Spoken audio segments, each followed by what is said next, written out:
I got so many goddamn emails from friends in high school during that period when I was showing up in all these magazines and TV shows, and every single one of them was like, hey Gary, you remember me from high school? Oh my God, you're so lucky. I wrote back every single one of them and said, let me just clarify one thing. I'm not lucky. I worked every goddamn weekend and every holiday since I was 14 years old. So you can keep that luck shit in your pocket.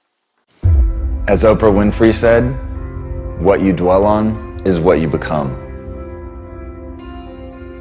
Once you understand that humans are the ultimate adaptation machine and you understand that the brain actually builds faster and better connections between the things that you think on, you will begin to understand that it is incredibly important to be thoughtful about what you think about.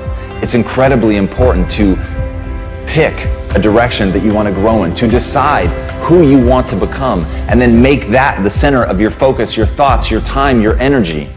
And if you look inward or if you look outward and you don't like what you see, remember what Jim Rohn said.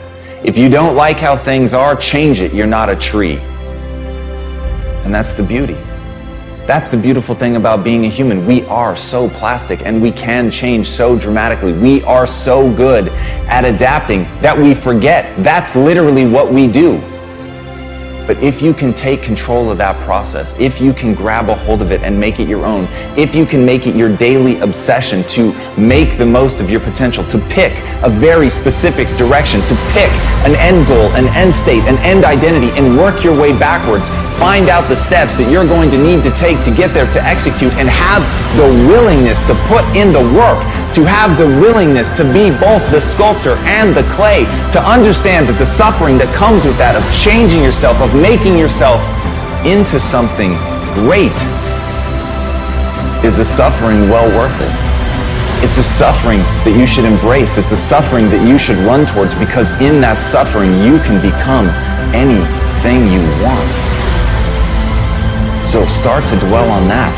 Dwell on a vision of you being great. Dwell on a vision of you accomplishing your goals. Dwell on a vision of you having done this amazing thing that you want to do. Dwell on an image of you being willing to sweat and bend yourself in half and break if need to and bleed when necessary to become the vision of yourself you always knew you could become. Dwell on that and nothing can stop you.